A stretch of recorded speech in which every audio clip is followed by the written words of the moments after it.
The Last Duel. Duel.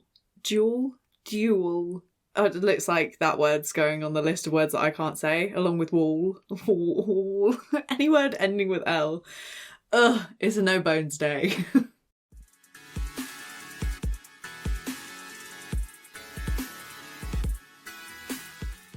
Hello, I'm Florentina Faconti and welcome to another new release review. Today I'm talking about the new Ridley Scott film, The Last Duel. Before I start, make sure you clicked on that subscribe button, and for any updates about my channel, make sure you're following my Facebook page or my Instagram at Florentina Faconti. The Last Duel is a historical drama set in medieval France, based on the book of the same name and true events, telling the story of the last legally sanctioned duel in France. A knight, Jean de Carouge, accuses his former friend, Squire Jacques Legris, of raping his wife Marguerite, and challenges him to a duel to the death. I really liked this film. As someone who's very interested in history, seeing the same story from 3 different points of view was just so fascinating. So chapter 1 is from Jean de Carouge's point of view, played by Matt Damon, and then chapter 2 from Adam Driver's character, Jacques Legris, and then the final part is Jodie Comer's Marguerite. I haven't had the chance to research into the actual events and the people that the film is based on, but it's on my list of things to do because it was just so interesting to clearly see how the same story can be told in such different ways depending on what side of it that you're on.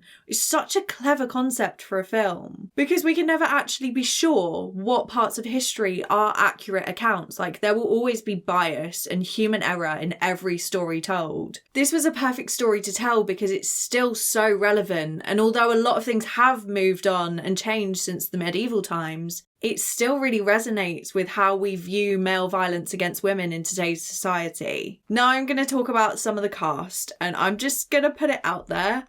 I'm not the biggest fan of Matt Damon and Ben Affleck. I just don't really connect with them, and I tend to not watch films that they're in unless there are other actors in it that I am drawn to, like Adam Driver and Jodie Comer, but I'll come on to them in a minute. I'm not saying Damon and Affleck are bad actors, I just don't really enjoy watching them.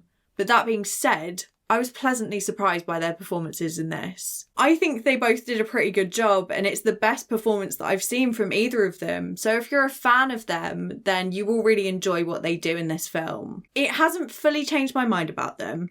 I'm not suddenly an Affleck and Damon fan, but I will say that I will be more open to watching their stuff in the future, and I wasn't expecting that to happen at all. Adam Driver, on the other hand, I am a very big fan of. The subtleties of his acting just amaze me. Just like the slightest, smallest change in his facial expression will just tell you every single thing that's going on in the character's head. There's a scene in Jacques Legris' chapter where he finds out that Marguerite is sharing her story of what he did to her, and there's a split second where his face just drops. And you can just see everything in his eyes, like the internal monologue of like, I've been found out. Just, masterful. I think he's brilliant. And finally, Jodie Comer was, surprise, flipping fantastic as always. Like, I don't expect anything less than phenomenal from her, and she just gets better and better with every single role. The pain that character is going through is heartbreaking, but then the power that she comes out of it with is just incredible. I loved every single thing about her performance, but the thing that I love most, that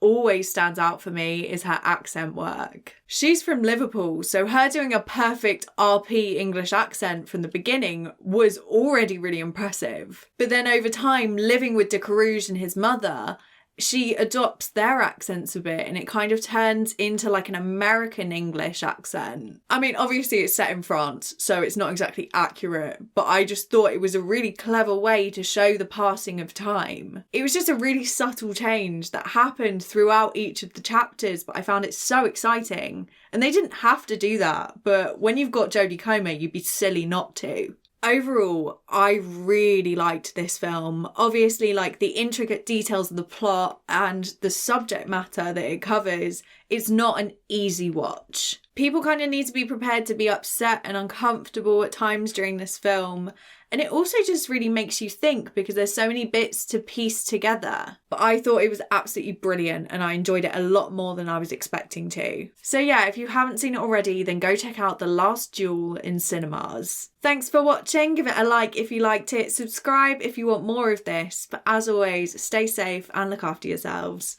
Bye.